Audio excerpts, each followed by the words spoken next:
Hello, everyone. Good evening. Um, we ended with the book of Genesis the last time, and now we are going to start with Exodus, the story of Joseph will continue, and Pharaoh will die, and the people will remain in Egypt. A new king will take place and will fear the Israelites, thinking that they will take over and Israel will be slaved. So we reviewed Genesis already. Let's just keep on going with the book of Exodus. Exodus 1. Now these are the names of the Israel son who came into Egypt with Jacob. Each man who came with his household, we have Reuben, Simeon, the Levi, and Judah, Issachar, Zebulun, and Benjamin. 1, 2, 3, 4, 5, 6, 7. And we have Dan and Naphtali, Gad and Asher. 7, 8, 9, 10, 11. And all these were born to Jacob were 70 people, but Joseph was already in Egypt. So, which gives up the 12 tribe of Israel, well, including Joseph. Joseph eventually died, and also all his brothers and all that generations. And the Israelites became fruitful and began to increase greatly, and they kept on multiplying and growing mightier at an extraordinary rate, so that the land became filled with them. In time, there arose over Egypt a new king, one who did not know Joseph. So he said to his people, "Look, the people of Israel are more numerous and mightier than we are. Let us deal shrewdly with them. Otherwise, they will continue to multiply, and if a war breaks out, they will join our enemy and fight against us and leave the country." So they appointed chiefs of forced labor over the Israelites to oppress them with hard labor. And they built storage cities for Pharaoh, namely Pithom and Ramnes. But the more they would oppress them, the more they would multiply, and the more they kept spreading out. So they felt sick with the fear because of the Israelites. Consequently, the Egyptians forced the Israelites into harsh slavery. They made their life bitter with hard labor as they worked with clay, mortar, and bricks, and in every form of slavery in the field. Yes, they made them toil in harsh conditions in every form of slavery. Later, the king of Egypt spoke to the Hebrew midwives, whose names were Sephra and Puah, and he told them, "When you help the Hebrews women to give birth and you see them on the stool for childbirth, you must put the child to death if it is a son. But if it is a daughter, she must live."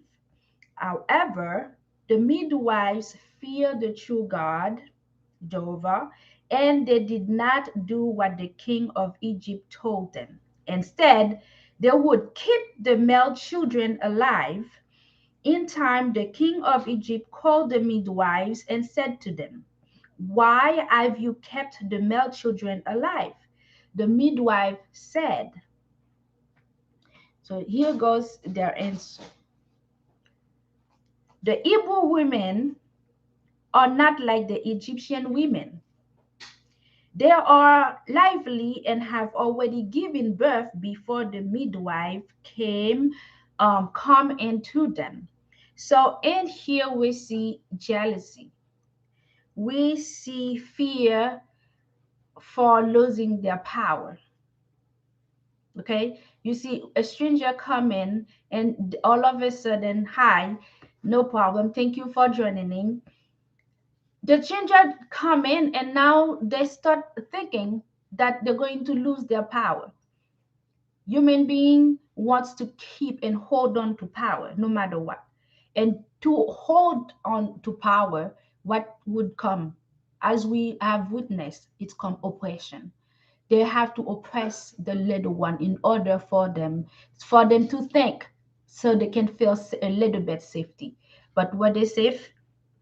Then when the king ended up fearing Israelites so much, not only that he ordered them to harsh labor, he ordered to kill, to murder the newborn boys in order so that the people doesn't keep on growing. Because we know that the more male you give birth to, because that's science, men has X and Y chromosome, women has YY. So they want to control birth of men, and to them men have the strength to go to war, to fight, and the fear of losing control take over, and he commit murder. He started killing people, right? But the midwives who fear God did not do such a thing. Instead, he says the Hebrews give birth very fast. By the time they were called and reached the Hebrew ladies, women, they have already given birth. That's why they could not kill, which was a lie because they did not want to stand against Jehovah.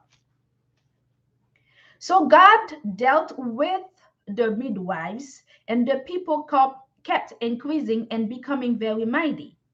And because the midwives had feared the true God, he later gave them families. Reward for fearing God, for God has also made his promise for those who fears and trust and believes in him. Finally, Pharaoh commanded all his people, you are to throw every newborn son of the Hebrews into the Nile River, but you are to keep every daughter alive.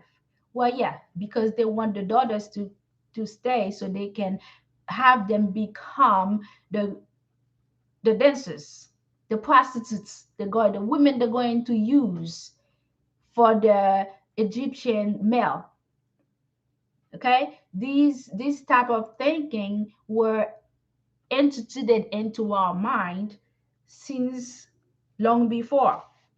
Let's keep the women so they themselves can have their males use them sexually, and let's kill the boys so this nation doesn't go mightier.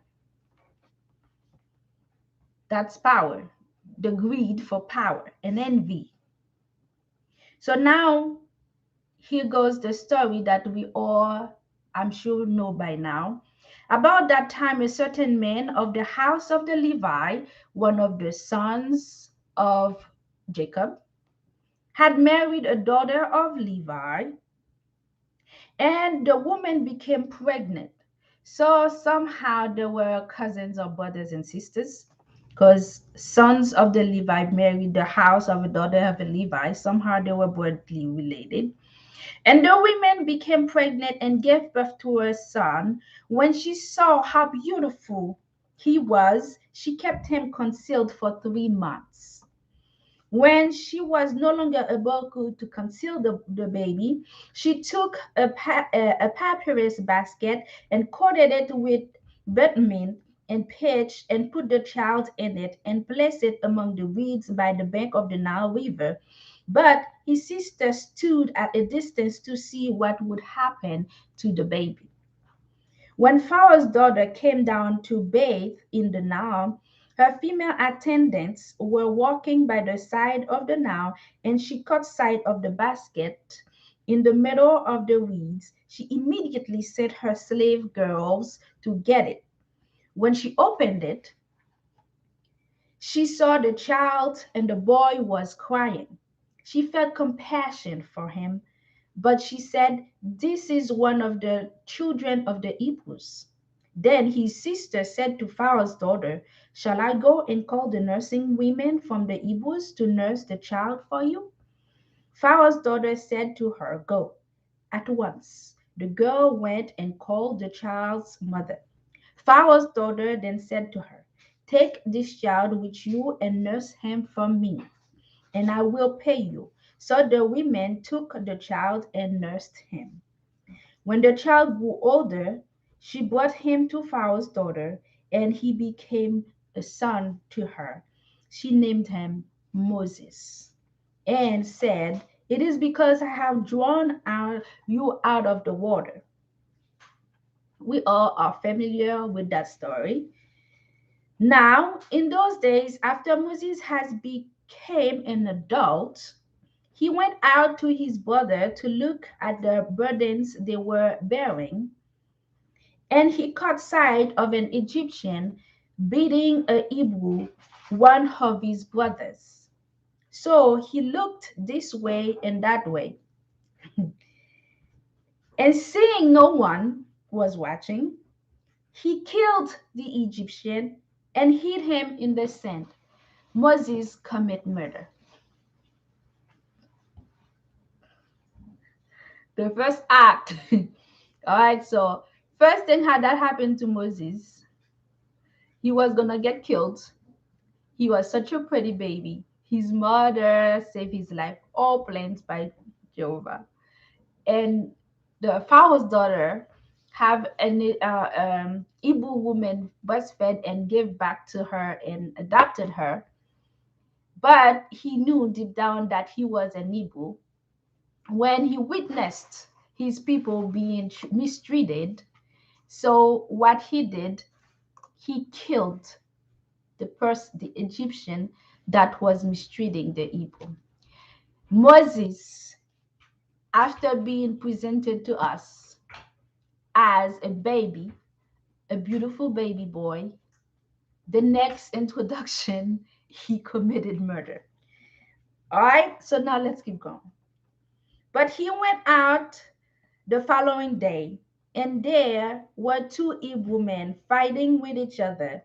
So he said to the one and to the other one, "Why do you strike your companion?" Because he sees Hebrew fighting with Hebrew, and he know he was Hebrew. They were enslaved. To him, that was useless. Why are you fighting your own kind? That's what he was trying to point out. So at this point, he said, "Who?" One of them said, "Who appointed you as a prince and as a judge over us?" One of the Hebrew that was fighting. "Are you planning to kill me just as you killed the Egyptian?" Moses now was afraid and said, "Surely the matter has become known." So when he killed the Egyptian, I'm sure the person that was getting beat up went and tell the other Hebrews that, okay, this guy saved my life. He killed somebody for me. And people talk, keep going, and boom, the word spread. And now Moses know that the king has already known. So now Moses is running for his life. Then Pharaoh heard about it, and he attempted to kill Moses. But Moses went away from Pharaoh and went to dwell in the land of Midian. And he sat down by a well. Now the priest of Midian had 7 daughters, and these came to draw water and to fill the throat to water their father's flock. But as usual, the shepherds came and drove them away. As this, Moses got up and helped the women and watered their flocks. The flocks is a group of animals and that they are supposed to be shepherding. When they came home to their father, Reuel, the father's name, the woman's father's name, he explained, he exclaimed, How is it that you have come home so quickly today? They replied, a certain Egyptian rescued us from the shepherds, and he even drew water for us and watered the flock. He said to his daughters, but where is he? Why did you leave the man behind? Call him so that he may eat with us. After that, Moses consented to stay with the men, and he gave his daughter Zipporah to Moses in marriage. Later, she bore Moses a son, and he named him Gershom. For he said, I have become a foreign resident in a foreign land. Moses now is married. Now let's keep going. After a long time, the king of Egypt died, but the Israelites continued to groan because of the slavery and cry out and complain, and they cry for help because of the slavery kept going up to the true God. In time, God heard their groaning, and God remembered his covenant with Abraham, Isaac, and Jacob. So God looked on the Israelites, and God took notice. Moses became a shepherd of the flock of his father-in-law Reuel. They also call him Jethro, the priest of the Midian. His father-in-law was a priest.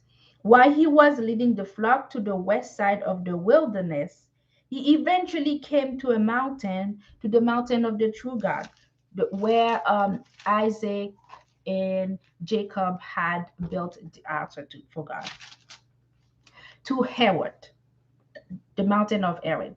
Then Jehovah's angel appeared to him in a flame of fire in the midst of a thorn bush. As he kept looking, he saw that the thorn bush was on fire, and yet the thorn bush was not consumed, it wasn't burnt. So Moses said, I will go over to inspect this unusual sight to see why the thorn bush does not burn. Strange. When Jehovah saw that he went over to look, God called to him out of the thorn bush and said, Moses, Moses. To which he said, Here I am. Then he said, Do not come any nearer. Remove your sandals from your feet, because the place where you are standing is a holy ground. As I said, I reminded you that Jacob has built an altar in the mount of Horeb, Isaac. All right. So he take off his shoe. He went on to say, I am the God of your father, the God of Abraham, the God of Isaac, and the God of Jacob. Then Moses hid his face because he was afraid to look at the true God. Jehovah said, I have certainly seen the affliction of my people who are in Egypt, and I have heard their outcry because of those who force them to work. I well know the pain they suffer. I will go down to rescue them out of the hand of the Egyptian, and to bring them up out of that land to a land good and spacious, a land flowing with milk and honey, the territory of the Canaanites, the Hittites, the Hamites, and the Perizzites, the Hivites, and the Jebusites. So this land was rich. All right, so God promised them a very good and beautiful life. Hmm? What a promise. God knows that in our heart we do look for beautiful and delicious things. Now look, the outcry of the people of Israel has reached me, and I have seen also the harsh way that Egyptians are oppressing them. Now come, I will send you to Pharaoh, and you will bring my people to Israel out of Egypt. However, Moses said to the true God, who am I that I should go to Pharaoh and bring the Israelites out of Egypt? To this he said, I will prove to be with you, and this is the sign for you that It was I who sent you, God is spoken. After you have brought the people out of Egypt, you people will serve the true God on this mountain. So God shows his mighty power. Come appears in the bush as a sign with fire, and the bush was not burned. That's powerful. And presented himself and may continue his promise. Moses feared that he would not be heard. But Moses says to the true God, suppose I go to the Israelites and says to them, the God of your forefathers has sent me to you. And they say to me, what is his name? Now he goes, the name of God reveals. What should I say to them? So God says to Moses, I will become what I choose to become. And he added, this is what you are to say to the Israelites. I will become has I will become has sent me to you. Then God said once more to Moses, this is what you are to say to the Israelites.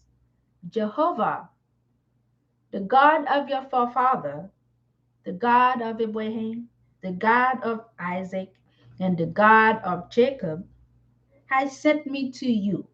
All right. So now God's name is revealed. His name is Jehovah. His title is God. I like to put it sometime to put the Jehovah thing on because there's little GODs. People say God, you don't know what they're talking about, and you say, oh yeah, God, and then but you have no idea what they were referring to. You're talking about your true God, and they're talking about God knows what. So anyway, that's the name of God, Jehovah. So he says, say, the God of Jacob has sent me to you. This is my name forever, and this is how I am to be remembered from generations to generations. A lot of Christians are afraid to say the name of God, Jehovah. He says it here in Exodus 15. This is my name forever, and this is how I am to be remembered. Just because you said the name of God, that doesn't mean you are a Jehovah Witness. That the religion. You're just referring to God as he is God. You said you don't call him by his name. He's my God. He's your creator. Now go, God says, and gather the elders of Israel and say to them, Jehovah, the God of your forefather, has appeared to me, the God of Abraham, Isaac, and Jacob. And he said, I have suddenly taken notice of you and of what is being done to you in Egypt. So I say, I will take you away from the affliction at the hands of the Egyptian to the land of the Canaanites, to the Hittite, the Amorite, the Perizzite, the Hivite, and the Jebusite, to the land flowing with milk and honey. God give us again assurance, security, and a way that he knows that he's going to fulfill our innermost humanly desires. All right, the land flowing with milk and honey. All right, so that's like to say how rich that his promises, and God knows that within our heart we love those little humanly attached things. They will certainly listen to your voice once you say that. This is God speaking, people. He says, I will send you to the land flowing with milk and honey.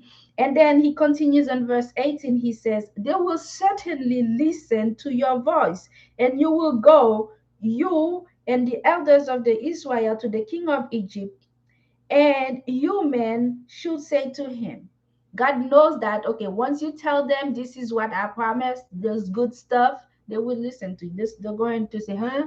Really? Good stuff? All right, okay. What's that God name again?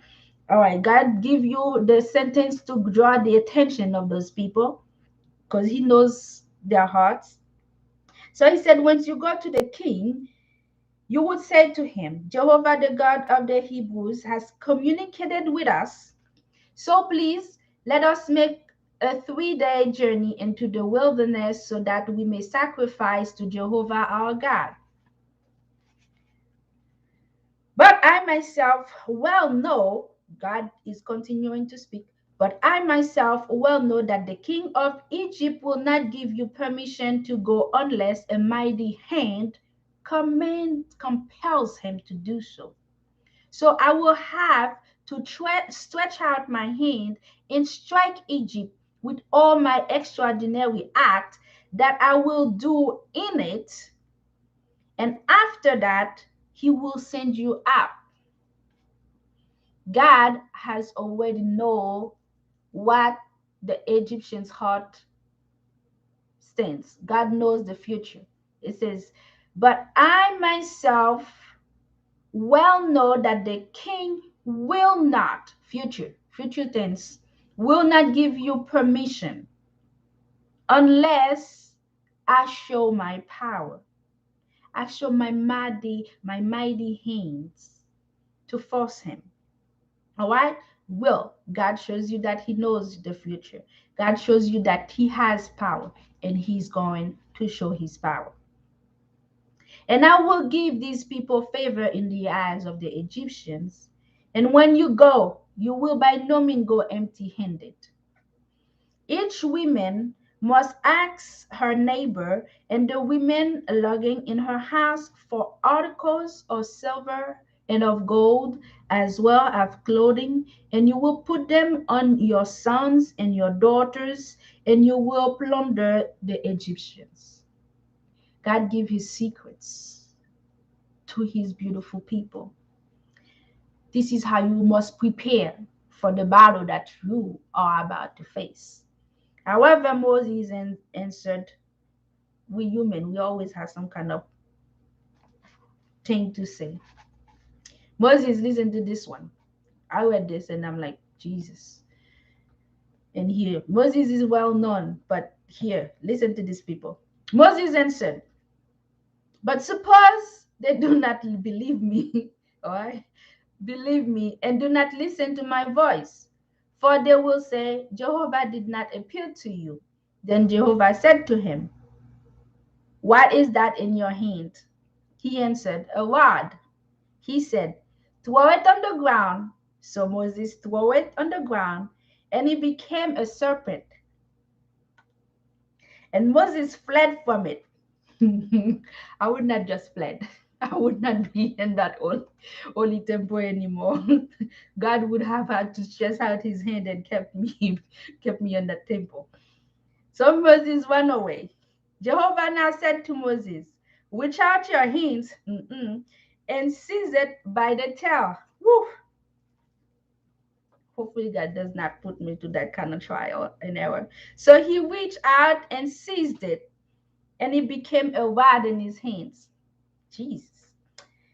God then said, this is so that they may believe that Jehovah, the God of their forefather, the God of Abraham and the God of Isaac and the God of Jacob has appeared to you. So God now gave Moses his first power to turn a rod, a little stick, into a serpent. And once you touch the tail of the serpent, it will turn again into a rod. Wow, that I will question. Jehovah said to him once more, put your hands, please, into the upper folds of your garment. So God has already shown her mighty power. First, well, that's multiple mighty power. First, he appeared in the bush, and the bush, and as fire didn't die. Then he turned a rod into a serpent and turned it back into a rod. Now listen to this. So put your hands into the fold of your garment. So Moses does so. So he put his hands into the fold of his garment. When he drew it out, while his hand was stricken with leprosy like snow, then he said, return your hands into your upper fold of your garment. So he returned his hand into his garment. When he drew it out of the garment, it was restored like the rest of his flesh. God is showing off his power, showing that I am your God. Look, all right? Now, after all these mighty miracle that God has just proved to Moses, the battle continues. He says, if they will not believe you or pay attention to the first sign, and then they will suddenly hear the next sign, which is the leprosy sign. The first sign was the rod. The second sign was the leprosy in his hand. Still, God says, because God knows that we are stubborn. Still, even if they will not believe those two signs and refuse to listen to your voice, you will take some water from the Nile River and pour it out on the dry land, and the water that you take from the Nile will become blood on the dry land. Third sign, God goes far to open our eyes so that we can believe that He's there. He knows that we're blind. Our heart is so wicked. Moses now said to Jehovah, oh boy, pardon me, Jehovah, but I have never been a fluent speaker, neither in the past nor since you have spoken to your servant, for I am slow of speech and slow of tongue. So Moses had a disability. Moses was chosen by God. First thing he did to commit murder, God still chose him. But why did God choose him? He was defending an innocent man. God knows what was the secret behind that murder that he committed. All right, are we following? Now we learn that Moses was disabled. He has dysorthria. He could not speak. He had difficulty speaking. He probably has some muscle issues under his tongue. He could not speak properly his language, and as we can see, that makes him feel uncomfortable. And now he's questioning God. Now listen to this. Jehovah said to him, who made a mouth for men? Or who makes them speechless, deaf, clear-sighted, or blind? Is it not I, Jehovah? Your disability that you have, that's making you fear to go stand and represent me. I am the one who's in control. I am the one who give those gifts and give those disabilities. I send you. Isn't that I who do those things?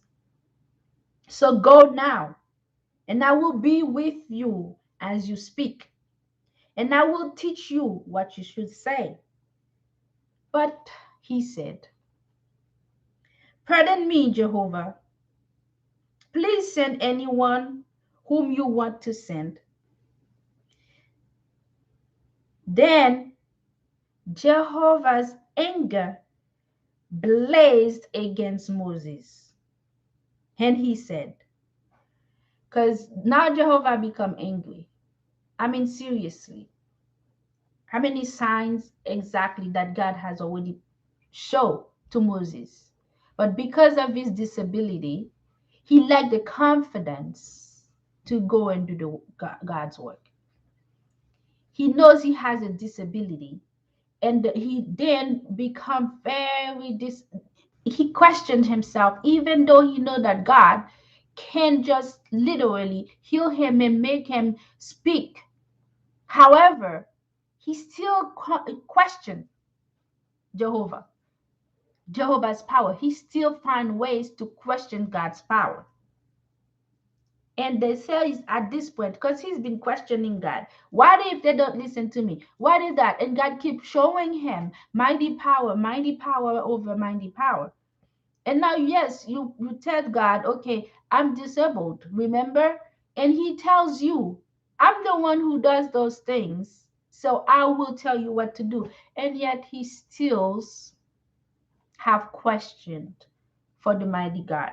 And God was very angry. And God proceeded and says, what about your brother Aaron, the Levite? I know that he can speak very well. Okay? Listen, I know that's God speaking. I know that your brother Aaron speak very well. And he is now on his way here to meet you. When he sees you, his heart will rejoice. So you must speak to him and put the words in his mouth, and I will be with you and him as you speak. So because Moses become paralyzed due to his lack of confidence, for he is disabled, he has dysarthria. So now he now have, a sidekick, his brother Aaron. God says, you stay and I will teach you what to say. And he will teach you men what to do. He will speak for you to the people, and he will be your spokesman. And you will serve as God to him. And guess what? This God gave Moses the power, and he put it as a capital God, a big title he gave to Moses. And you will take this rod on your hands and perform the sign that I just, the serpent sign, with him. So Moses went back to Jethro, his father in law, and said to him, I want to go, please, and return to my brothers who are in Egypt to see whether they are still alive. Jethro said to Moses, go in peace. After that, Jehovah said to Moses in Midian, go, return to Egypt, because all the men who were seeking to kill you are dead. God knows it all. Moses was far away. He had no idea that these people were dead. But God told him, okay, this is what have happened. He knows the past, the future, and the present. And he still wasn't comfortable enough. He still was frozen by the disability, the dysarthria disability that he had. He could not speak. And that, this lack of confidence made him, although God, well, we're going to see though what is going to happen to him. I think God was very angry with him, and as well because he wasn't circumcised, things was going to happen to him if his wife wasn't present. So let's keep going. And then Moses took his wife and his son and lifted them onto a donkey, and he started back to the land of Egypt. Moreover, Moses took the rod of the true God in his hand. Then Jehovah said to Moses, after you have returned to Egypt, see that you perform before Pharaoh all the miracles that I have empowered you to do. Let me repeat. After you return to Egypt, see that you perform before Pharaoh all the miracle that I have empowered you to do. So God gave Moses powers, those miracle signs. But I will allow his heart to become obstinate. All right, so now while I was reading this before I start, I'm like, So it says the word obstinate is stubbornness. God says to Moses, you're going to go in front of Moses to Pharaoh, you're going to do those miracles and say that I sent you. But I will make his heart stubborn. He would not believe you, nor that he would listen to you. God says, I will, but I will allow his heart to become obstinate, stubborn, and he will not send the people away. God has a plan.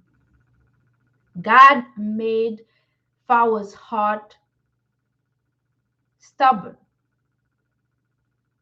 God did that. He did not believe anything. He become a noob. He doesn't want to listen.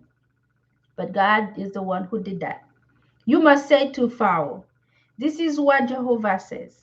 Israel is my son, my firstborn. I say to you, send my son away so that he may serve me. But if you refuse to send him away, I am going to kill your son, your firstborn. Mm.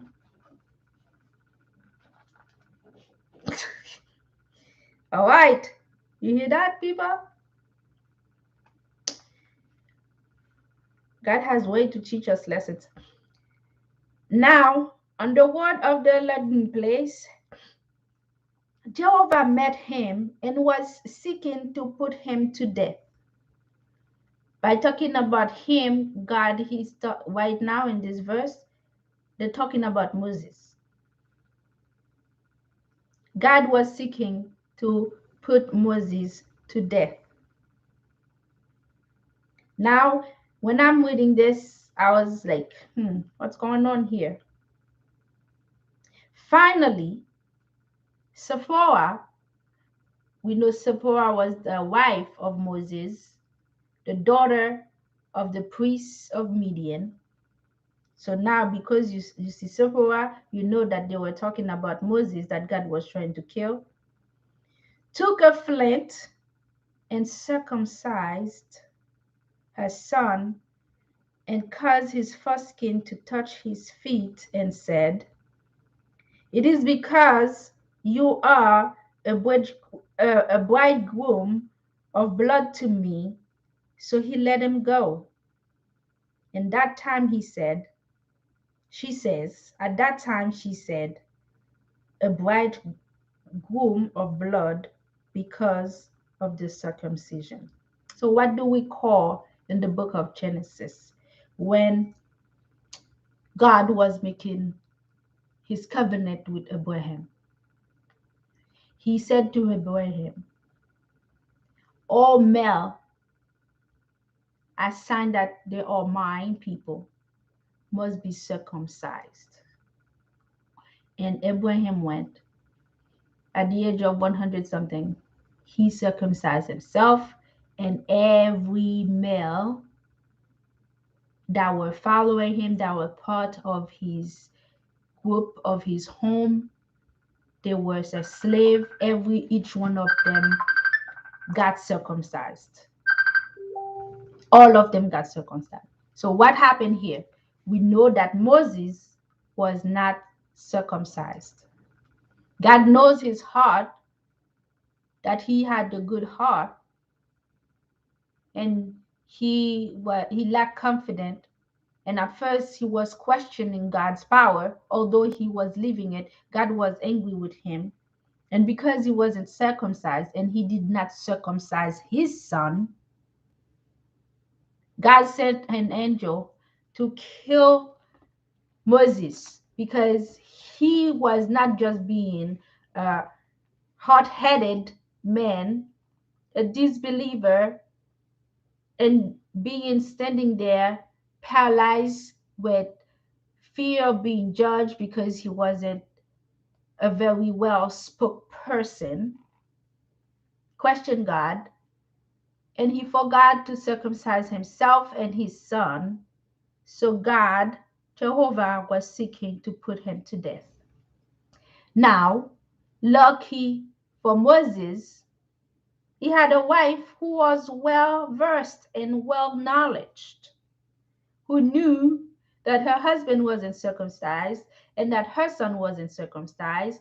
When the angel or God came to strike Moses and the son to kill them, he took a sharp A flint is like a very sharp knife, and slice the foreskin and throw it on the foot of, I think, what is it, Jehovah, of God.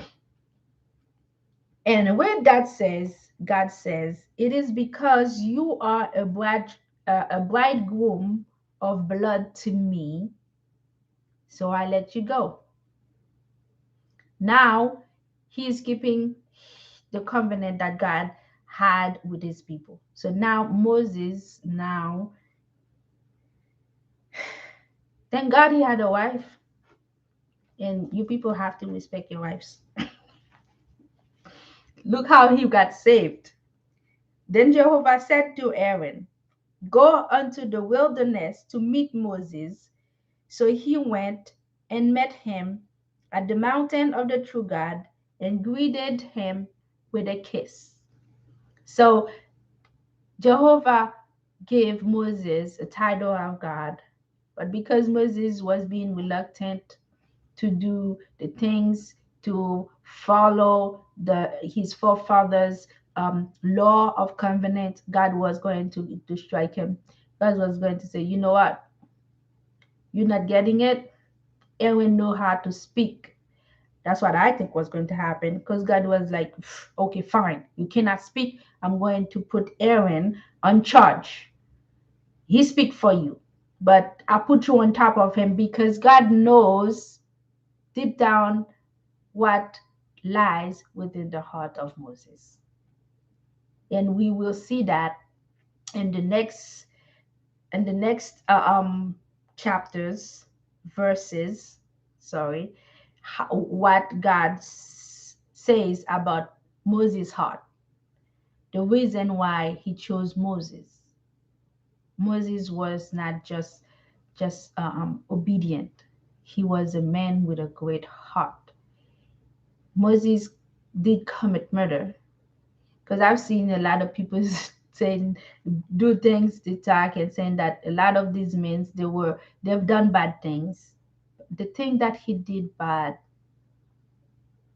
God knows what the true meaning of it was.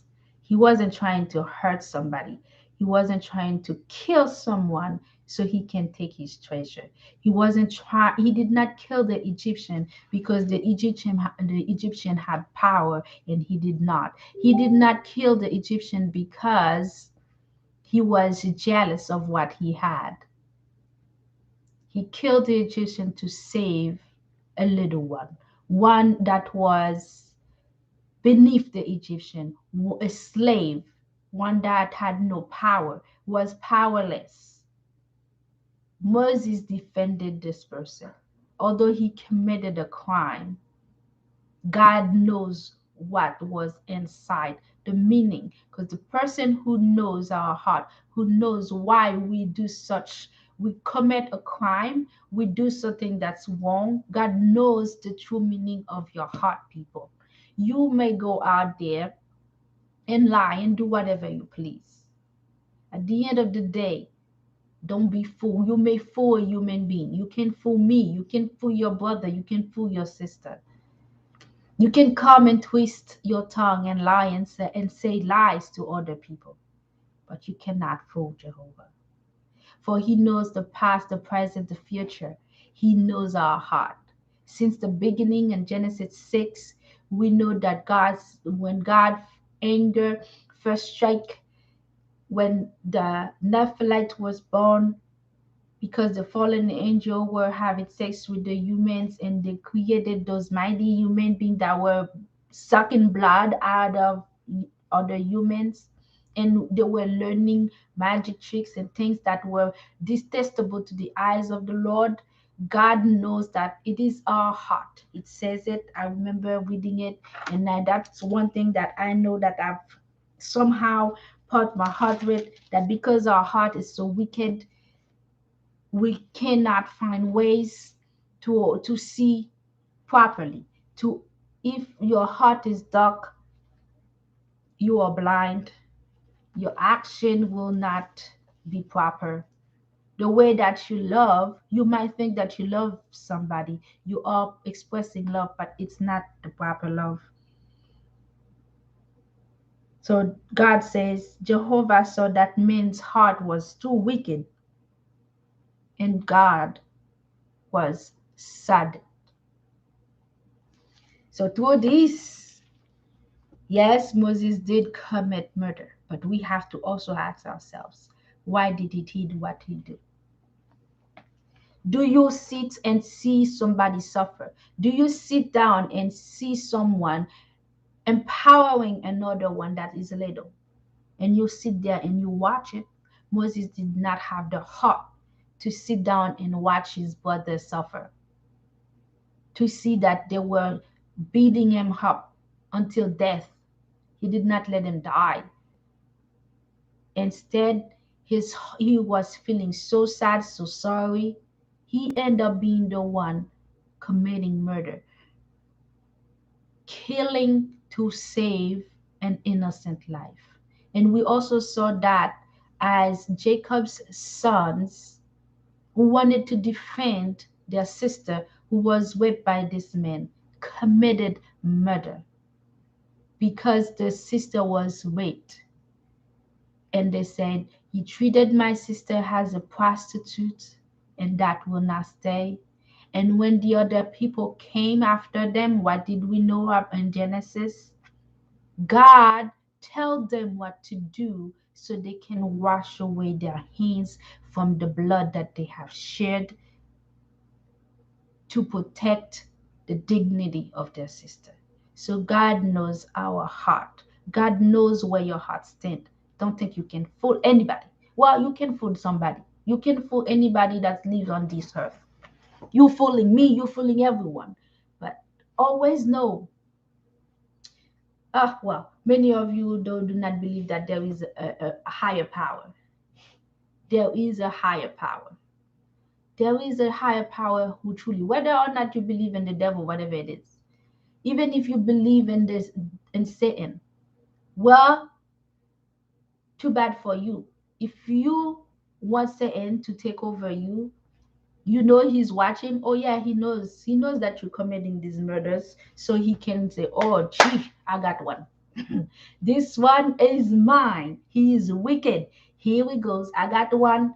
Because he doesn't even have to do anything. As I said, Satan doesn't have any job anymore.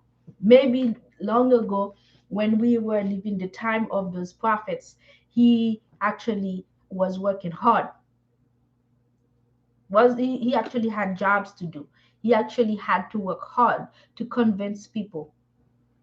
He actually worked hard to turn himself into a snake to blindsided Adam and Eve. He worked hard. This day he doesn't have to do that. He just have to come and sit down and just sit there and watch us being join his claim because we are so greedy, we are so blind. It is what inside our heart. We have to know the difference.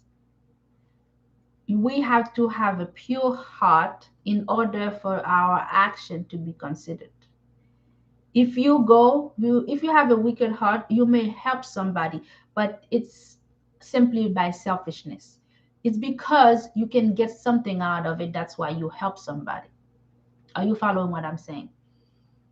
That means what the good deed that you did is not a good deed because it's just beneficial to you. Or you go doing a good deed. Look at that. Moses commit murder and he become a fugitive of the house who adopted him. He was among them just like them, an Egyptian. That's what he was known for because as they found him as a baby and was raised by Pharaoh's daughter. He betrayed them to protect innocence. Are you doing a good deed because it is beneficial to you? Then it's not a good deed.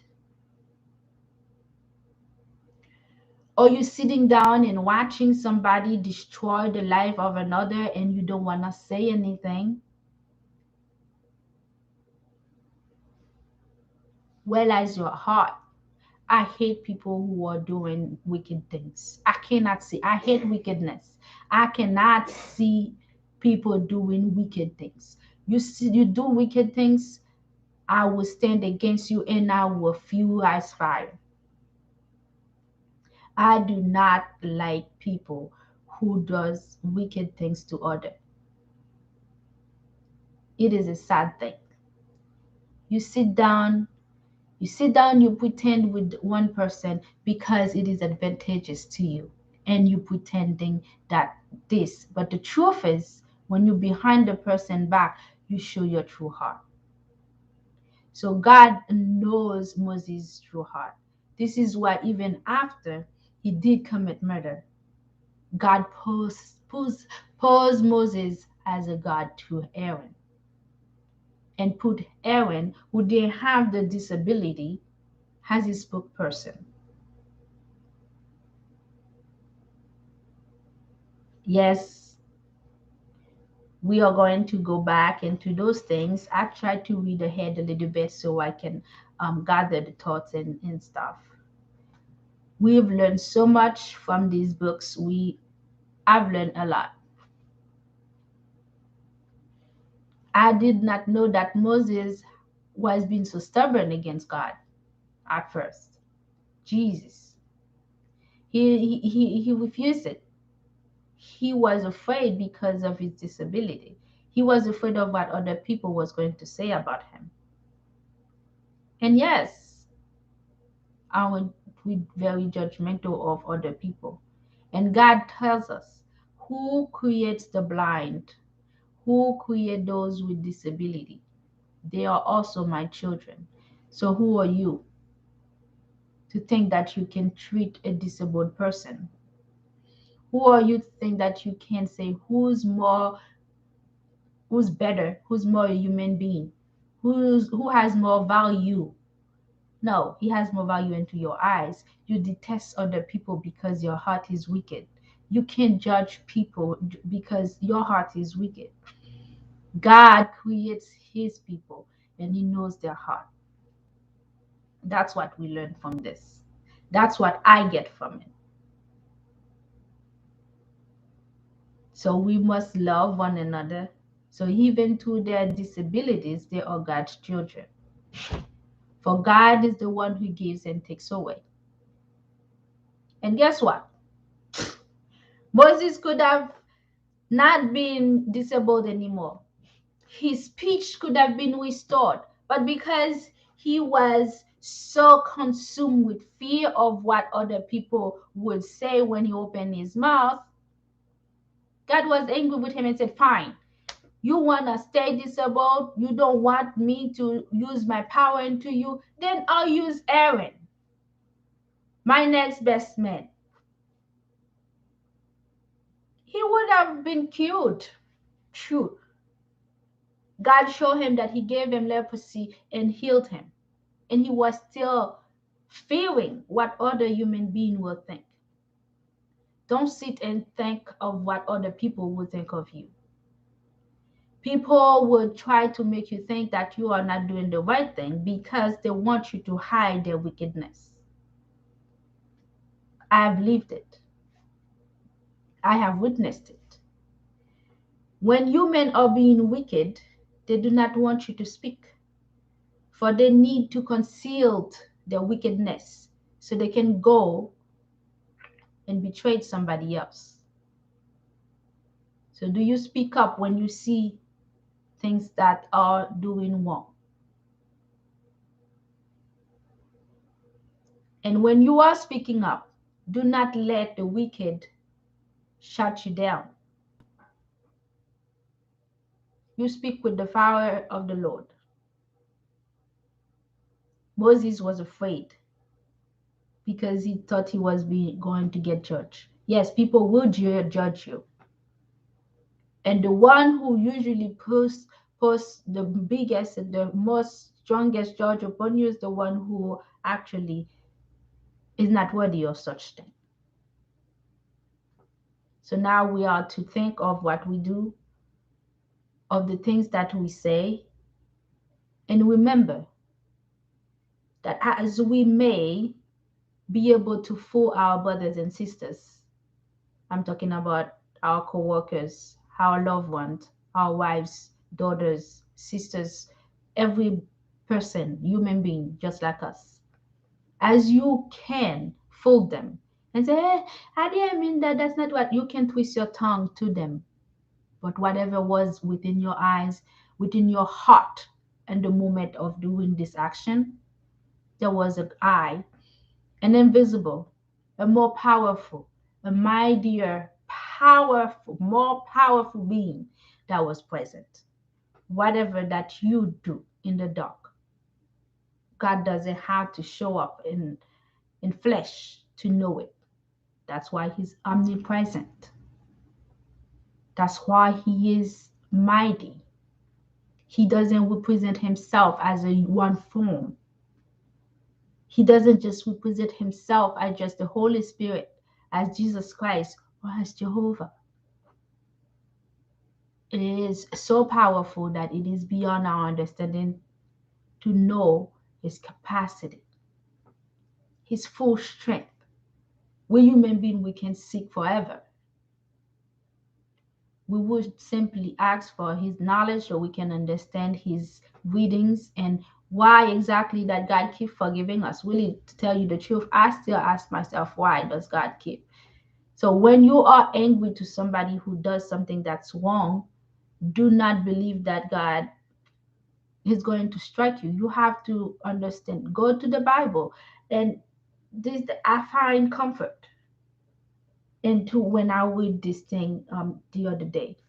I find comfort for lately. Have been feeling like, oh dang, human beings have been poking me from right to left. I must be losing my my heaven. I love my Jesus. I hope and I pray that my soul will rest with the Lord. For everything I do, I try to do it within a good heart. If I extend my heart, my hands over to you, I do it with my heart. But I have been angry, very angry with people who have done very wicked things. So I put them in their places. And I did say, whether I lose my heaven today, I will let you know that I am aware of your wickedness. And wicked men have tried so hard to shut me down. But now I know even more, for I read the Bible and I know that I am supposed to speak to against the wicked. I am to stand up for the innocents, and that also includes myself. With that says, brothers and sisters in Christ, as we read through these things, we learn so much. This is the guide of life. This is the guide that God left behind for us. Those stories, they happen so that we can learn from them. As you read other people's stories, celebrity stories, you get something from them. Why not pick up the Bible and read it and get some story and you know, be empowered by those stories, by the story of Moses. Put fire into my heart so I can keep fighting and fight against wickedness. Stand for myself, stand for you, for anyone that is being oppressed by wicked people. When you read into those things, you know the right way to go, what exactly God will hold you accountable for. What God holds you accountable for is not what men will hold you accountable for. So be careful. Would you rather be judged by men, and later on when you stand before the Lord, you were simply just before the eyes of men? And God says, no, I know you're not. So who's shouting you? I'd rather be just before the eyes of the Lord, rather be just before the eyes of men.